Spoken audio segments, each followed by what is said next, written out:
ورحمۃ اللہ وبرکاتہ۔ حضرت علامہ مولانا جاوید مصباحی صاحب قبلہ نے جو میرا تعارف کرانے کے لیے بہت زیادہ تعریفی کلمات میرے بارے میں کہے، میں اتنا بڑا نہیں ہوں، لیکن ان کی محبتیں ہیں، انہوں نے مجھے اپنے طور پر جو نوازا، اللہ تعالیٰ انہیں اس کی جزائے خیر عطا فرمائے۔ اور میری گفتگو طلبہ کرام سے ہوگی یا اساتذہ کرام ہمارے سروں کا تاج ہیں، یہ میرا خطاب ان سے نہیں ہے، کیونکہ میں خود ان کی نصیحتوں کا محتاج ہوں، نہ کہ میں نصیحت کروں۔ حضرت علامہ مولانا جاوید صاحب قبلہ نے مجھے مدعو کیا اور راستے میں مجھے بھی بتایا کہ آپ کو تھوڑی دیر طلبہ کے سامنے کچھ گفتگو کرنی ہے۔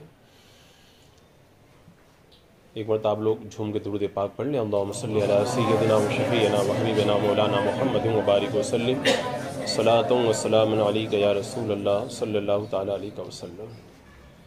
سب سے پہلے تو میں آپ تمام حضرات کو مبارکباد دیتا ہوں کہ آپ بھی قابل مبارکباد ہیں اور آپ کے جو والدین ہیں وہ بھی قابل مبارکباد ہیں۔ فتنوں کے اس دور میں جب ہر شخص اپنے فیوچر کے لیے پریشان ہے اور اس دھن میں مگن ہے کہ میرا بچہ کیا کھائے گا، کیا کمائے گا، کہاں رہے گا اور کیا کرے گا، اس مادیت کے دور میں بھی آپ کے والدین نے آپ کے فیوچر کے لیے جس لائن کا انتخاب کیا، اس میں وہ بھی قابل مبارکباد ہیں، آپ بھی قابل مبارکباد ہیں۔ اور میں خود اگر اپنی بات بتاؤں تو بچپن سے لے کر کے آج تک، یعنی دینی لائن میں آنے تک جن لوگوں نے میرے ساتھ میں زندگی گزاری، جب ان کے ساتھ میں بھی ہم لوگ بیٹھتے ہیں تو فخر کے طور پر اس بات کو ہم بیان کرتے ہیں کہ الحمدللہ ہمارے والدین نے ہمارے لیے جس لائن کا انتخاب کیا وہ اس لائن سے کئی زیادہ بہتر ہے جس لائن کا انتخاب آپ کے والدین نے آپ کے ساتھ میں کیا، اس لیے کہ وہ لوگ آج دنیاوی لائن میں پیسہ کما رہے ہیں، ان کا وقت آج پیسہ گننے میں صرف ہوتا ہے، وہی ہمارا وقت جو ہے اللہ کا شکر ہے کہ قرآن و سنت کے اوراق کو جو ہے وہ پلٹنے اور کچھ سیکھنے اور سمجھنے کے اندر صرف ہوتا ہے۔ یہ بتاؤ کتنا بڑا فرق ہے یہ۔ اور ابھی آج کل کے جیسے حالات چل رہے ہیں، خاص طور سے درس نظامیہ کے جو طلبہ یہاں پر موجود ہیں ان سے میں یہ بات ضرور جو ہے فورس کے ساتھ میں کہوں گا کہ آنے والا وقت اپنے ساتھ میں بہت کچھ فتنے لے کر کے آ رہا ہے، اور آنے والے وقت کے اندر جس طرح کی صلاحیت والے علماء کی ضرورت ہے، اگر ایسے باصلاحیت علماء اگر قوم کو میسر نہ آئے تو آنے والے وقت کے اندر اہل سنت و جماعت کو بہت بڑے خسارے سے دوچار ہونا پڑے گا۔ اور میں یہ اس لیے کہہ رہا ہوں کہ آج کل باطل اپنی پوری قوت کے ساتھ میں اور اپنی پوری صلاحیتوں کے ساتھ میں میدان میں اترا ہوا ہے، اس طرح سے ہماری طرف سے اگر اچھے طلبہ میدان میں آ کر کے کام کرنے والے تیار نہ ہوئے تو یہ بہت بڑا نقصان ہوگا۔ یہ آپ قوموں کی تاریخ آپ پڑھیں، دنیا میں بے شمار مذاہب آئے، کئی ادیان آئے، لیکن جب ان کا رہبر و رہنما چلا گیا تو اس کے بعد میں مذہب یا تو تبدیل ہو گیا یا مٹ گیا اور صرف تاریخ کے صفحات میں اس کا نام باقی رہ گیا۔ لیکن اسلام جو آج اپنی پوری تابانی کے ساتھ میں موجود ہے، اور میرے آقا صلی اللہ تعالیٰ علیہ وسلم کے دنیا سے پردہ کیے ہوئے تقریباً 1450 سال کا جو عرصہ گزر گیا، اس کے باوجود بھی جس اپنی اصلی صورت کے اندر اسلام کل موجود تھا آج بھی موجود ہے، اس کی بڑی وجہ کیا ہے؟ تو اصحاب فکر و نظر نے اس کی ایک بڑی وجہ یہ بتائی ہے کہ اس سے پہلے جو مذاہب مٹ گئے اس کی وجہ یہ تھی کہ ان مذاہب کے رہنماؤں کے جانے کے بعد میں ان مذاہب کو آگے بڑھانے والا، ان کی تعلیمات کو محفوظ رکھنے والا کوئی ایسا شخص موجود نہیں تھا، یا موجود تھے تو ایک زمانے تک موجود رہے، بعد میں ختم ہو گئے، اور باصلاحیت لوگ موجود نہ تھے، اس کی وجہ سے وہ دین یا تو مٹ گئے یا تبدیل کر دیے گئے۔ اسلام اپنی پوری اصلی شکل و صورت کے ساتھ میں جو موجود ہے اس کی بڑی وجہ یہی ہے کہ ہر دور کے اندر اسلام کو ارباب دعوت و عظیمت میسر آئے۔ ایک شخصیت جاتی تھی، دوسری اس کی جگہ موجود ہوتی تھی، دوسری جاتی اور تیسری موجود ہوتی تھی۔ اور آپ کو یہ تو پتہ ہی ہے کہ جو شخصیات جو منشا صعود پر جو آتی تھی وہ کہاں سے آتی تھی؟ انہی مدارس سے تو آتی تھی۔ جو بھی اسلام کی تعلیمات کو آگے بڑھانے کے لیے لوگ آتے رہے وہ سب کہاں سے آتے رہے؟ انہی مدارس سے جو ہے وہ طلبہ جو ہے وہ پیدا ہوتے رہے اور میدان کے اندر آ کر کے اسلام کی صحیح تصویر کو دنیا والوں کے سامنے رکھتے رہے۔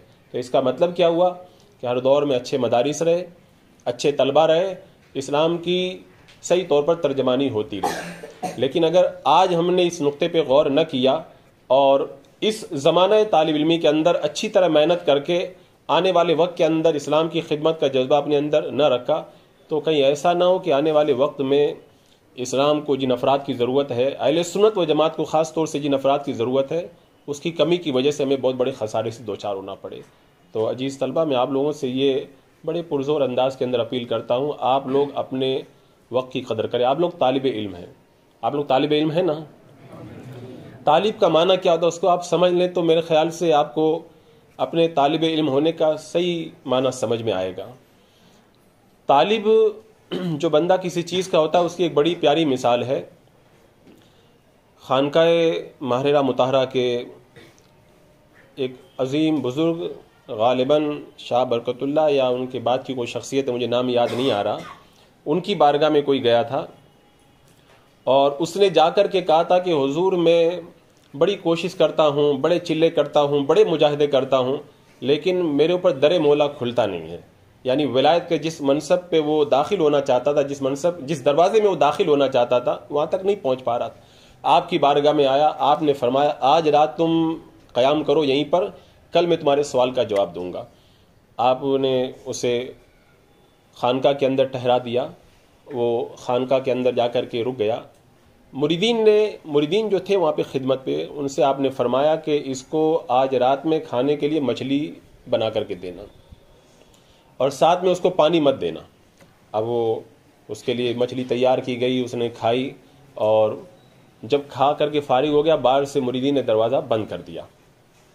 اب وہ اس کو پیاس کا احساس ہوا، مچھلی کھانے کے بعد میں جب پیاس کی شدت بڑھی تو وہ پانی کرنے لگا، دروازہ کھٹکھٹایا تو دروازہ بند ہے۔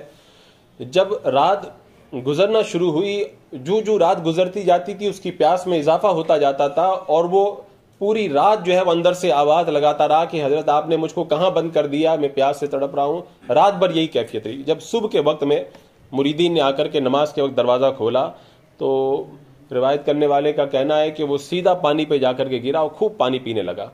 اب اس کے بعد میں سب جو ہونا تھا وہ ہو گیا۔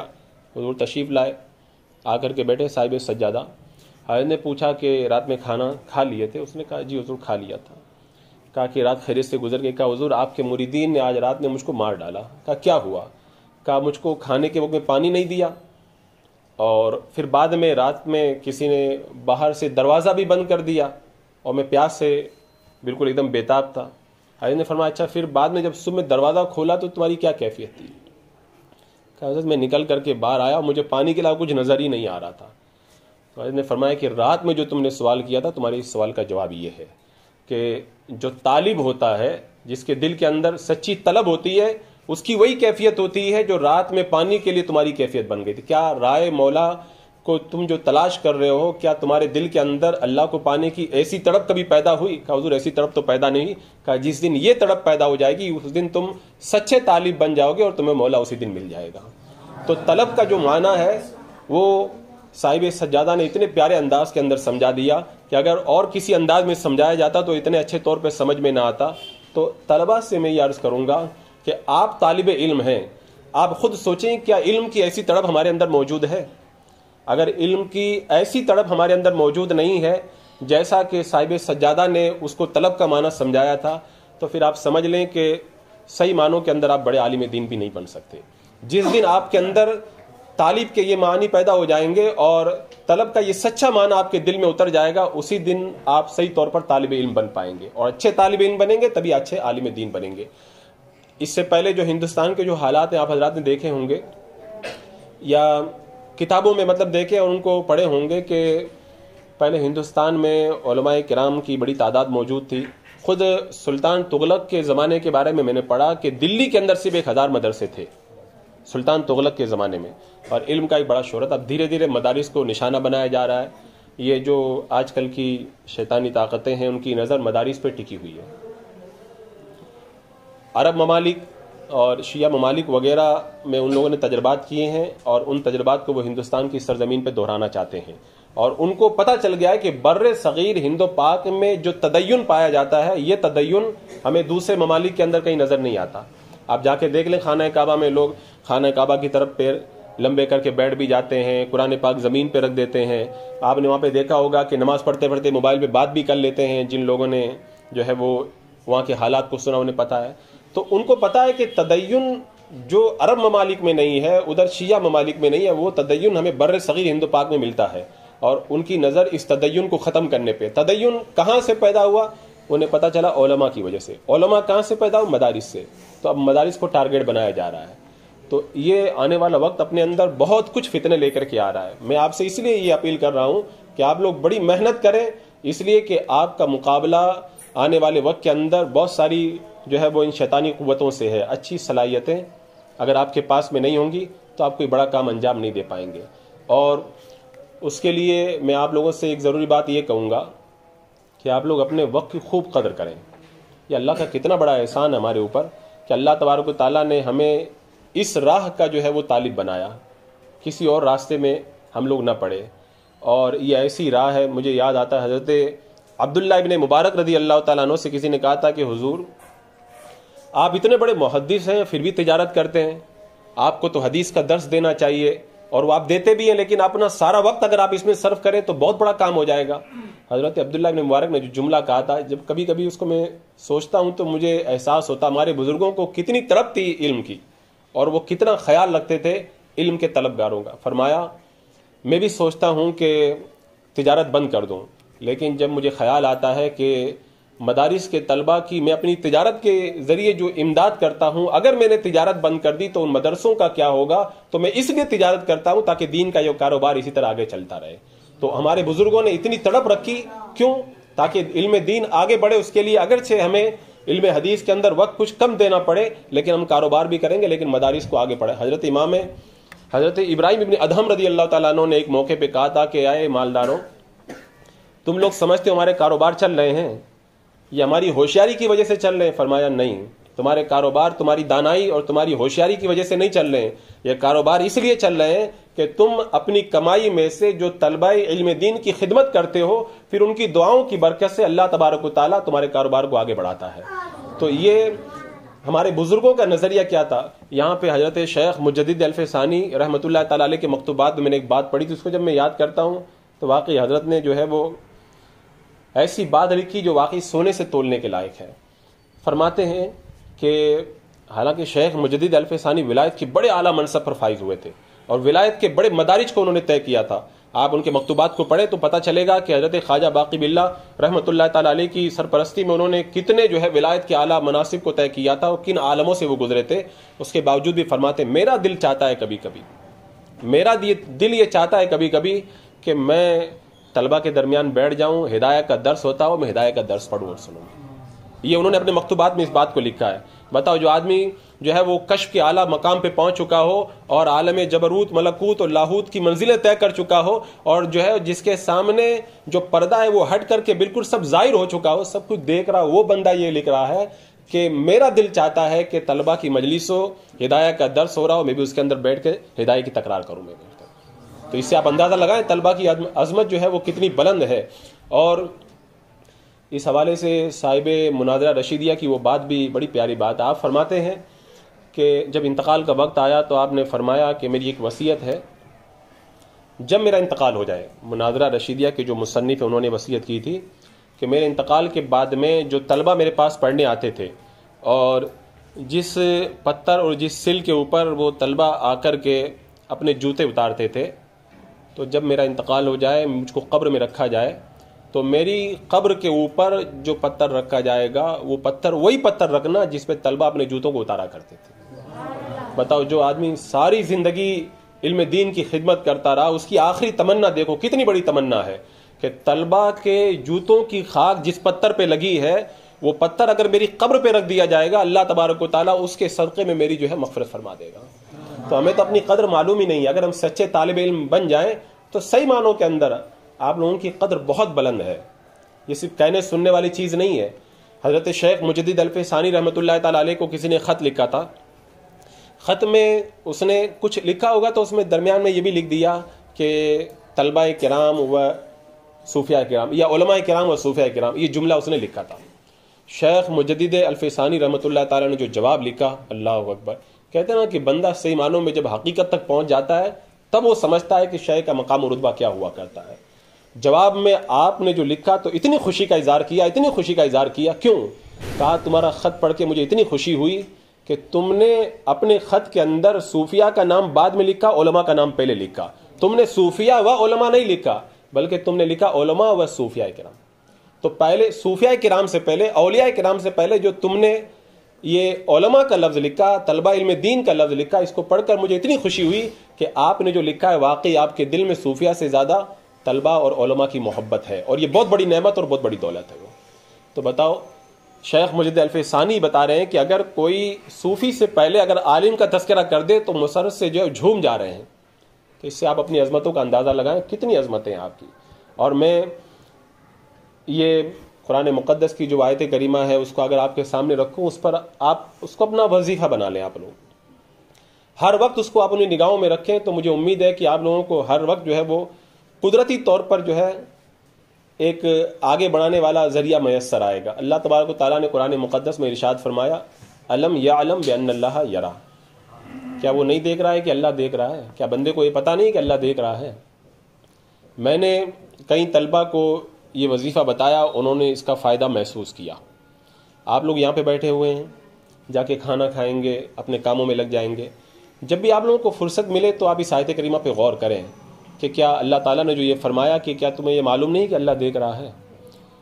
اگر وہ شیخ عبدالعزیز دباغ رحمۃ اللہ تعالیٰ علی بریلوی شریف کے اندر لکھا ہے کہ میرے شیخ نے مجھ کو بھیج دیا کہ جاؤ تم باغ میں جاؤ، میں پیچھے پیچھے آ رہا ہوں۔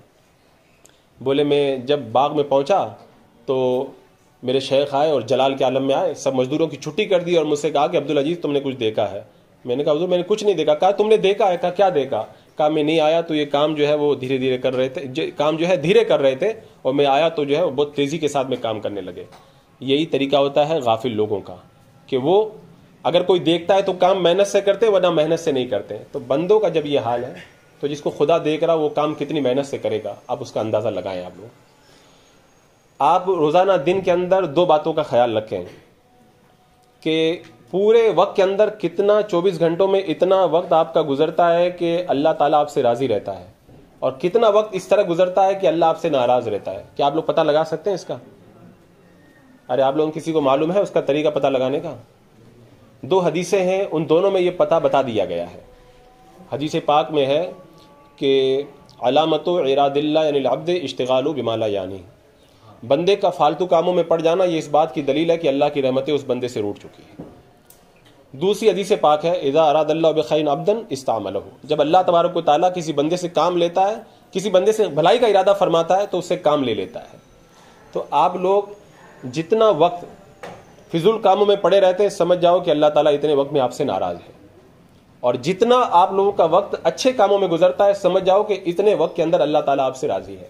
تو آپ روزانہ تھوڑا وقت نکالیں اور سوچا کریں کہ دن بھر کے اندر کتنا وقت ایسا گزرتا ہے کہ اللہ تبارک و تعالیٰ ہم سے راضی ہوتا ہے، اور کتنا وقت ایسا گزرتا ہے جس میں اللہ تعالیٰ ہم سے ناراض ہوتا ہے۔ جب آپ اس طریقے سے غور کریں گے تو آپ لوگوں کو بہت فائدہ ملے گا۔ حضرت فضیل بن عیاض رضی اللہ تعالیٰ عنہ نے فرمایا نا کہ غور و فکر کرنا ایک آئینہ ہے۔ جب آئینہ سامنے رکھا ہو تو آپ لوگ دیکھتے ہیں چہرے پہ کیا لگا ہے، کہیں کچھ کمی تو نہیں ہے، کیسا ہے، آئینے میں پتہ چل جاتا ہے۔ تو غور و فکر بھی ایک آئینہ ہے۔ جب دن میں آپ غور کریں گے تو آپ کو پتہ چلے گا کہ کہاں کس گھنٹے میں مجھ سے کمی ہوئی، کس لمحے میں مجھ سے کمی ہوئی۔ حضرت شیخ ابو طالب مکی رحمۃ اللہ تعالیٰ علیہ نے قوت القلوب کے اندر تو حد کر دی، لکھتے ہیں کہ قیامت کے میدان میں انسان کی جو ساری زندگی کا حساب ہوگا تو سال کے اعتبار سے نہیں ہوگا، مہینوں کے اعتبار سے نہیں ہوگا، دن کے اعتبار سے نہیں ہوگا، گھنٹوں کے اعتبار سے نہیں ہوگا، بلکہ ساعتوں کے اعتبار سے ہوگا۔ یعنی ایک ایک ساعت کا الگ الگ حساب لیا جائے گا۔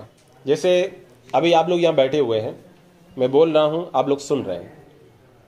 اب قیامت کے میدان میں جب حساب لیا جائے گا تو اس اعتبار سے پوچھ تاچھ ہوگی کہ فلاں دن، فلاں گھنٹے کے اندر، فلاں لمحے کے اندر تم کیا کر رہے تھے۔ ایک ایک مطلب لمحے کا الگ الگ حساب لیا جائے گا۔ تو بتاؤ یہ کتنی بڑی چیز ہے یہ کہ بندہ کیا ایک ایک لمحے کا الگ الگ حساب دینے کی طاقت اپنے اندر رکھتا ہے۔ آپ کے والدین نے آپ کو وہاں سے یہاں تک بھیجا، اور اگر آپ کا وقت اگر فضول کاموں میں اگر چلا گیا قیامت کے میدان میں جب اللہ تبارک و تعالیٰ پوچھے گا تو ہم لوگ کیا جواب دے پائیں گے کہ ہم لوگ وہاں پہ باتیں کر کے ٹائم پاس کر رہے تھے یا یہ کر رہے تھے وہ کر رہے تھے؟ اگر آپ لوگوں کا وقت اچھے کاموں میں گزر رہا ہے، اللہ کی بارگاہ میں آپ لوگوں کی پیشی ہوگی، رب فرمائے گا فلاں دن فلاں وقت میں تم نے کیا کیا، عرض کریں گے مولا فلاں وقت میں ہم فلاں کتاب پڑھ رہے تھے، فلاں وقت کے اندر ہم فلاں جو ہے وہ دینی باتوں کو سن رہے تھے، تو آپ جواب لے دے جائیں گے۔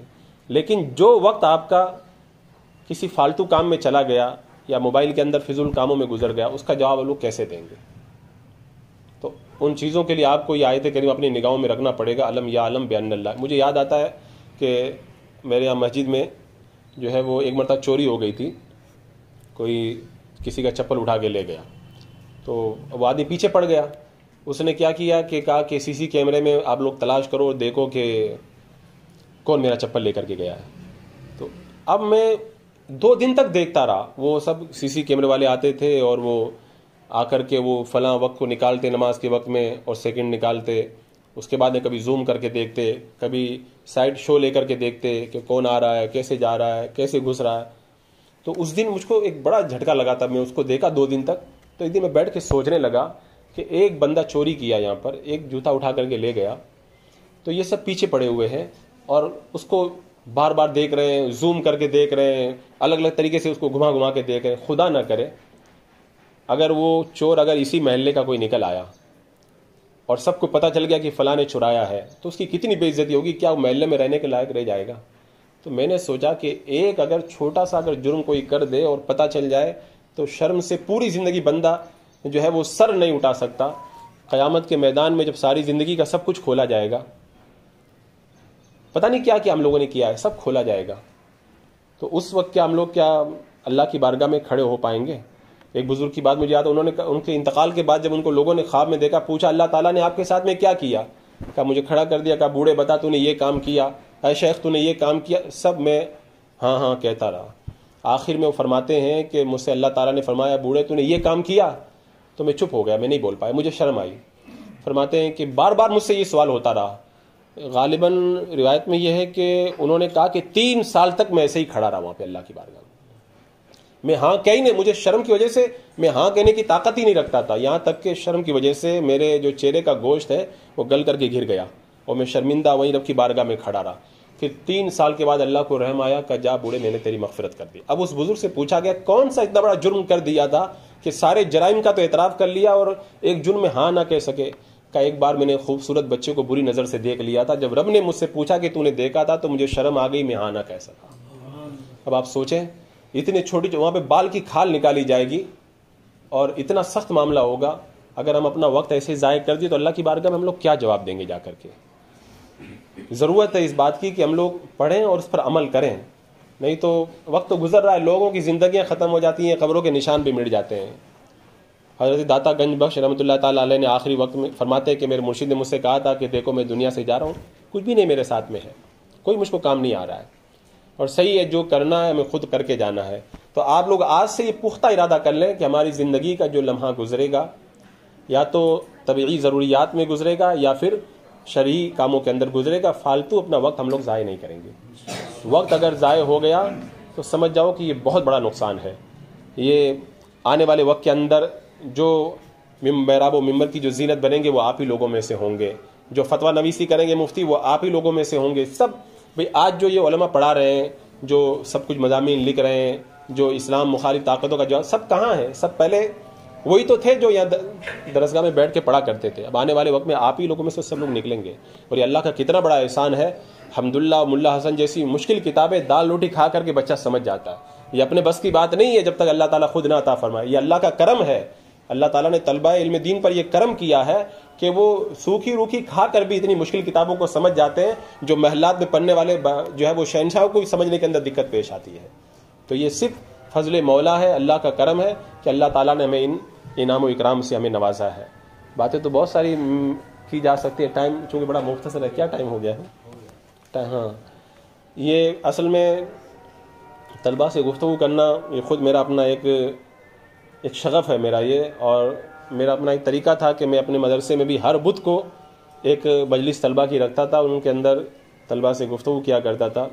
آج کافی دنوں کے بعد پھر آپ لوگوں سے مجھے گفتگو کرنے کا موقع ملا۔ میں نے جو باتیں کی ہیں اگر آپ لوگوں نے سن لیا اور اس کو دوسرے کان سے نکال دیا تو وقت تو ویسے بھی گزرنا ہے، گزر ہی جائے گا. لیکن میں آپ لوگوں سے اپیل کرتا ہوں، میری باتوں پہ آپ لوگ توجہ دیں، اور کوئی ایک بات بھی اچھی لگے تو آپ حضرات اس کے اوپر خوب مضبوطی سے جمیں، اور خاص طور سے اہل سنت و جماعت کے جو سچے مسلک پر، جسے اس زمانے میں پہچان کے لیے مسلک اعلیٰ حضرت کہا جاتا ہے، اس پر مضبوطی سے قائم رہیں. آنے والے وقت کے اندر انشاءاللہ آپ ہی لوگ جو ہیں وہ قوم کے ذمہ دار ہوں. اللہ تبارک و تعالیٰ میرا اور آپ کا یہاں پر حاضر ہونا قبول فرمائے. السلام علیکم.